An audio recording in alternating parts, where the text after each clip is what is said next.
Democracia en Noruega. Esta es una presentación que fue realizada por Gerardo Antonio Mondragón y Juliana Gutiérrez Reines.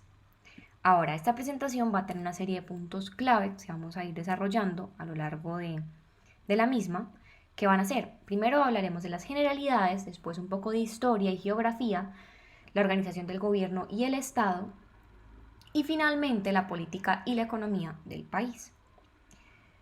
Ahora, en cuanto a las generalidades que queremos que tengan en cuenta, hay que tener en cuenta que la capital es Oslo y que la población actual es de 5.367.580 habitantes. Ahora, puntos claves a tener en cuenta de este país es que es un estado soberano de Europa que también es denominado el Reino de Noruega y que conforma, junto con Suecia, Finlandia y una parte de Rusia, la península escandinava y que con Suecia y Dinamarca, es decir, Noruega, Suecia y Dinamarca, van a conformar lo que se denomina Escandinavia. Ahora, un gran ícono del país que lo caracteriza van a ser los numerosos fiordos y valles de origen glaciar. También es importante tener en cuenta que el idioma oficial es el noruego y que presenta dos modalidades escritas. Ahora, un poco de historia del país. Primero hay que tener en cuenta el periodo vikingo, que tanto lo caracteriza y que trae a la mente un poco los países nórdicos o la región de Escandinavia. Este fue entre los siglos XIX y XXI y dio lugar a la unificación y expansión de Noruega. Y fue el rey Harald I, también denominado el Rubio, quien unificó a Noruega. Después tenemos lo que se denominó la Unión de Kalmar, que fue la función de las tres monarquías nórdicas: Noruega, Suecia y Dinamarca. Esto ocurrió después de la muerte del rey Olaf IV, cuando apenas era un menor de edad, y su madre, Margarita I de Dinamarca, es reconocida y es proclamada como reina o rey de Dinamarca y Noruega. Y posteriormente es ella quien proclama a Suecia como parte, fusionando las tres monarquías. Después vino el periodo de Noruega y Dinamarca unidas, cuando Suecia decide salir de la Unión, quedando únicamente Dinamarca y Noruega, pero en 1814 Dinamarca realiza una alianza con Napoleón y Noruega cedía al rey de Suecia, quedando entonces Noruega y Suecia. Y no fue sino hasta 1905 que se dio la independencia, porque la unión con Suecia se disolvió, cuando el gobierno de Noruega decide dar su trono, ofrece su trono al príncipe Carlos de Dinamarca, y se restablece la monarquía propia, siendo proclamado el príncipe Carlos de Dinamarca como rey. Y este toma el nombre de Haakon VII, siguiendo el linaje de los reyes antiguos de Noruega, es decir, del periodo vikingo. Aquí hay que tener en cuenta, como tocaremos más adelante, que desde 1814 Noruega pues tiene un tipo de gobierno que es una monarquía parlamentaria. Ahora, en cuanto a la geografía del país, vemos que está donde está ubicado, es el que está resaltado en rojo, y lo que corresponde a su territorio. Tenemos, como vamos a ver más adelante, las provincias. Ahora tiene fronteras al norte con el mar de Barents, al sur con el estrecho de Skagerrak, al este con Suecia, al noreste con Rusia y Finlandia y al oeste con el Océano Atlántico. Tiene una superficie total de 323.802 kilómetros cuadrados y se divide en 11 provincias administrativas que también se les denomina fylker y 356 municipios que se denominan kommuner. A la derecha vemos el mapa de la división de las 11 provincias y sus nombres que están en noruego. Ahora, el paisaje de Noruega es generalmente abrupto y montañoso, coronado por glaciares. Como veamos más adelante, íconos del país son todos sus valles de origen glaciar y los fiordos. Ahora, el punto más alto de Noruega es una montaña que es el Galdhøpiggen. Perdonarán mi noruego, que no tengo.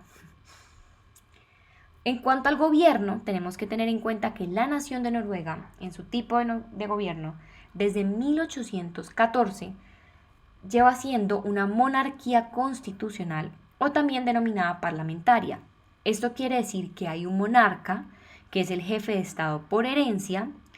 Sin embargo, sus funciones son más que todo ceremoniales y representa para la sociedad nórdica un símbolo de unión nacional y un símbolo de la independencia y del periodo donde Noruega era separada de los otros países o monarquías nórdicas.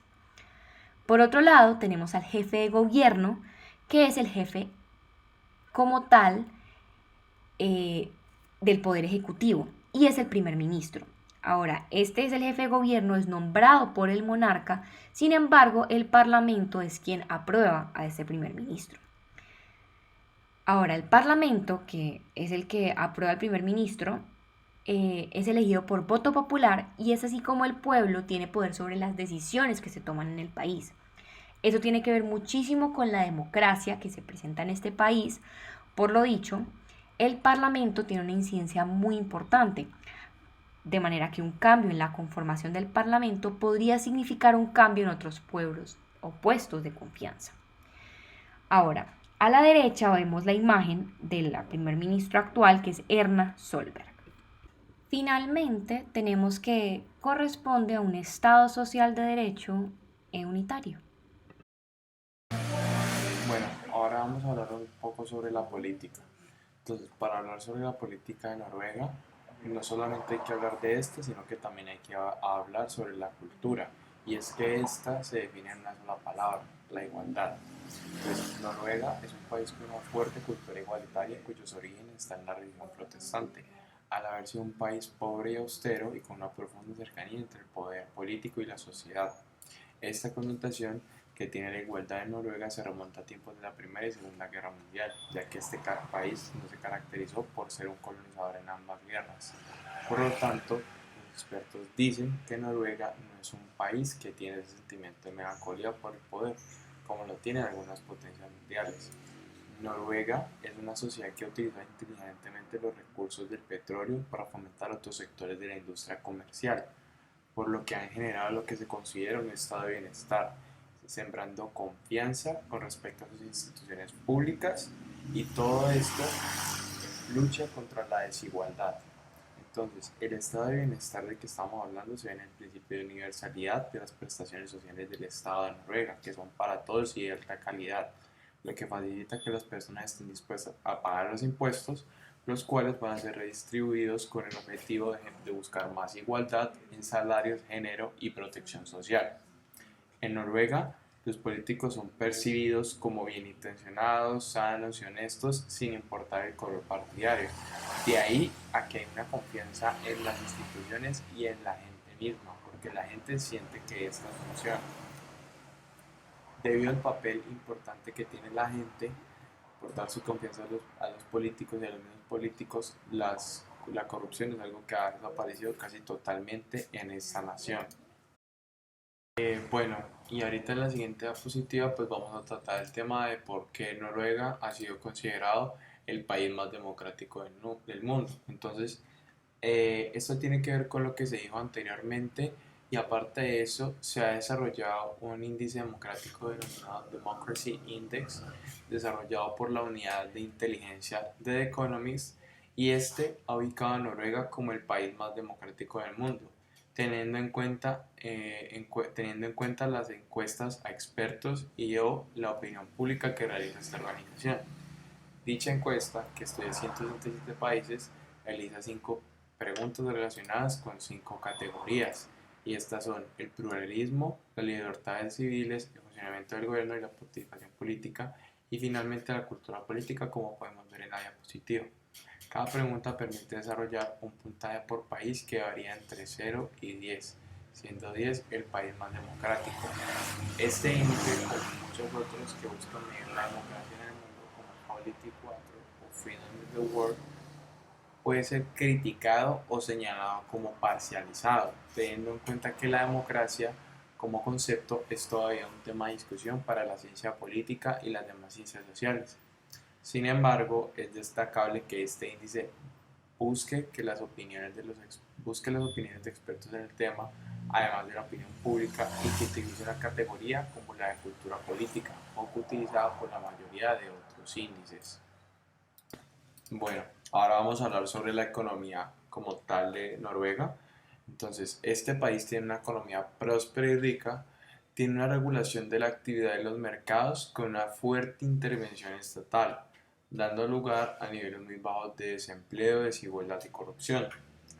el gobierno es el que se hace cargo de áreas vitales como el sector del petróleo y la energía hidroeléctrica a través de empresas estatales. Actualmente la economía de Noruega, como habíamos venido hablando, depende mucho sobre el petróleo, ya que es el país, el tercer país después de Arabia Saudita y de Rusia en ser exportador de petróleo. Sin embargo, también está provisto de otra cantidad de recursos naturales como pescado, bosques, minerales y energía hidráulica, además de ya el mencionado petróleo. Bueno, entonces Noruega eh, tiene una lista de empresas a las cuales considera explotadoras de trabajo y transgresoras de la ética laboral, y es así como, por ejemplo, Walmart está vetado en Noruega porque dicen que violan de forma sistemática los derechos humanos y los derechos laborales de sus trabajadores. Actualmente Noruega tampoco se encuentra en la Unión Europea. Noruega se encuentra en la EFTA o Asociación Europea de Libre Comercio, que une a otros países que tampoco se encuentran en la Unión Europea, como Suiza, Liechtenstein e Islandia. Las principales razones por las cuales Noruega no se encuentra en la Unión Europea son debido a que gozan con un gran nivel de vida, ya que ellos dicen que debido a que sus ingresos son muy grandes, son muy superiores por la producción del petróleo, el país tendría un gran papel dentro de la Unión Europea, y esto implicaría donar sus recursos económicos a los países que son más débiles. Por otra parte, también un tema ético es que en Noruega celebran mucho la caza masiva de ballenas, y eso no está bien visto por la Unión Europea. Bueno, ahora para seguir hablando sobre la economía de Noruega, vamos a hablar un poquito sobre el PBI y cómo este, a través de una teoría, se va a relacionar con que Noruega sea el país más democrático del mundo, o pues eso es lo que se dice. Entonces, el PBI per cápita de Noruega en el año 2018 fue de, según el World Bank Data, 81.697 dólares estadounidenses, y su PBI en el mismo año fue de 434.166.62 dólares estadounidenses. Esto implica que su PBI es mucho mayor que el de algunos países de la región europea, como Irlanda o Dinamarca, pero también mucho menor que la de otros países como Francia o Alemania. Según la muy generalizada teoría de la modernización, el hecho de que un país tenga un alto desarrollo económico está efectivamente relacionado con mayores niveles de democracia y su estabilidad. De manera resumida, esta teoría afirma que el desarrollo económico conlleva urbanización, lo cual trae consigo educación y alfabetización, lo cual permite la instrucción de valores democráticos. El desarrollo económico, a su vez, permite una gran clase media que modere el conflicto y por ende permite un régimen democrático estable. Según la investigación empírica, pues la teoría de modernización encuentra especial apoyo en las democracias del noroeste de Europa, como lo es el país a tratar en esta exposición, aunque no por ello hay que asumir pues de que esto es lo que está pasando, porque pues no es una teoría, no hay que asumir que es una teoría definitiva y que lo único que explica y que sea lo único que explica el éxito de la democracia en Noruega.